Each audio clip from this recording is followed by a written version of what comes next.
किसी घने जंगल में गिद्धों का एक झुंड रहा करता था।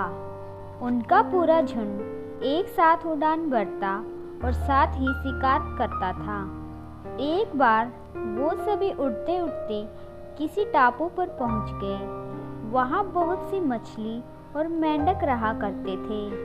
उन्हें वह टापू बहुत अच्छा लगा। वहां उनके खाने पीने और रहने की सारी सुविधाएं टापू पर मौजूद थी। सभी गिद्ध उसी टापू पर रहने लगे। अब उन्हें शिकार करने के लिए कहीं जाना भी नहीं पड़ता था। सभी बिना किसी मेहनत के भरपेट भोजन करते और उसी टापू पर आसान जीवन जीने लगे। उसी झुंड में एक बूढ़ा गिद्ध भी रहता था। वह बूढ़ा गिद्ध यह सब देखकर बहुत परेशान रहता था। उसे अपने साथियों की आलस भरी दशा देखकर चिंता होने लगी। वो सभी गिद्धों को कई बार चेतावनी भी देता कि मित्रों, हमें फिर से शिकार के लिए उड़ान भरनी चाहिए ताकि हम अपना शिकार करने की कला को मजबूत बनाए रख सकें। अगर ऐसे ही आलस करेंगे तो एक दिन हम शिकार करना तक भूल जाएंगे। इसीलिए जल्द ही अपने पुराने जंगल में वापस चलना चाहिए। उस बूढ़े गिद्ध की सलाह सुनकर सभी गिद्ध हंसने लगे। वह उसका मजाक बनाने लगे।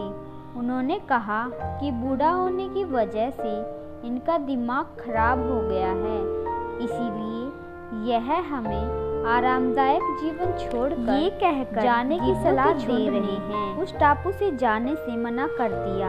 इसके बाद बूढ़ा गिद्ध अकेले ही वापस जंगल में लौट गया। कुछ दिनों के बाद उस बूढ़े गिद्ध ने सोचा कि बहुत समय हो गया है, चलो उस टापू पर जाता हूँ और वहाँ पर अपने सगे लोगों और दोस्तों से मिलकर आता हूँ। वह बूढ़ा गिद्ध जैसे ही उस टापू पर पहुँचा, वहाँ की हालत देखकर हैरान हो गया। वहाँ का दृश्य बहुत ही डरावना था। उस टापू पर मौजूद सभी गिद्ध मर गए थे। वहाँ सिर्फ उनकी लाशें ही पड़ी थी। तभी उसे कोने में एक घायल गिद्ध दिखाई दिया। वह उसके पास गया और वहाँ के हालात के बारे में पूछा। उसने बताया कि कुछ दिनों पहले टापू पर चीतों का एक झुंड आया था, जिन्होंने उन पर हमला कर दिया और सबको मार दिया।